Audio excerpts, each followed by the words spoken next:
चिड़िया से रानी भाग 2। दरबार में हलचल। राजमहल में जब सबने पहली बार रानी का चेहरा देखा तो पूरा दरबार सन्न रह गया। कोई कहता, ऐसी सुंदर स्त्री इस धरती पर कैसे हो सकती है?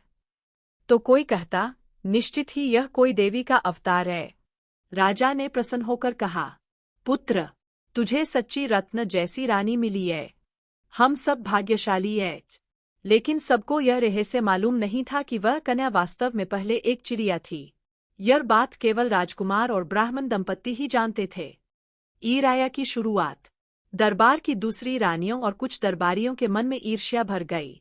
वे सोचने लगे, न जाने यह कन्या कहाँ से आई और सीधे रानी बन बैठी। इसकी असली पहचान हमें जाननी होगी। धीरे धीरे महल में फुसफुसाहट फैलने लगी। यह रानी कहीं साधारण न हो, कुछ रहस्य छुपा रही है। सत्य का खुलासा। एक दिन राजसभा में एक पुराना पंडित आया। उसके पास दिव्य दृष्टि थी। उसने रानी को देखते ही कहा, महाराज, यह स्त्री साधारण जन्मी नहीं है। इसका कोई और रूप रहा होगा। मुझे तो इसमें पक्षी का पूर्व रूप दिखाई देता है। सभा में खलबली मच गई। दरबारी चिल्लाने लगे, देखा, हम सही कहते थे। यह स्त्री रानी बनने योग्य नहीं है। पहले यह चिड़िया थी। राजा चौंक गया और राजकुमार से बोला, बेराय, क्या यह सच है? राजकुमार ने सिर झुका लिया और बोला, हाँ पिताश्री, यह सच है। किंतु यह मेरी प्राणों की रानी है। चाहे इसका रूप पहले कुछ भी रहा हो, आज यह मेरे साथ है।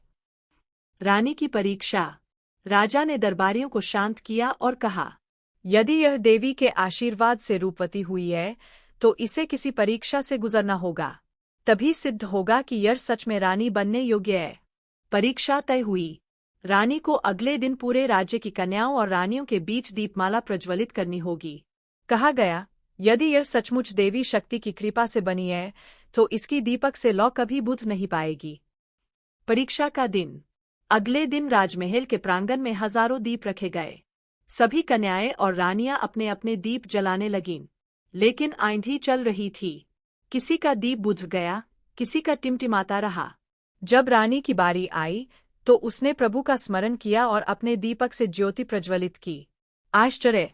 आंधी तेज होने लगी, पर रानी के दीपक की लौ और भी प्रखर हो गई। लोग आश्चर्यचकित होकर बोले, यह कोई साधारण स्त्री नहीं, यह तो सचमुच महादेव पार्वती के आशीर्वाद से बनी है। विजय और सम्मान। राजा ने घोषणा की, आज से इस रानी की पहचान पर कोई प्रश्नचिन्ह नहीं लगेगा। यह न केवल मेरे पुत्र की रानी है, बल्कि राज्य की माता भी है। दरबारियों और रानियों की ईर्ष्या मिट गई। सबने रानी को प्रणाम किया। ब्राह्मण और ब्राह्मणी गर्व से आंसू बहाने लगे। राजकुमार ने रानी से कहा, अब कोई हमें अलग नहीं कर सकता।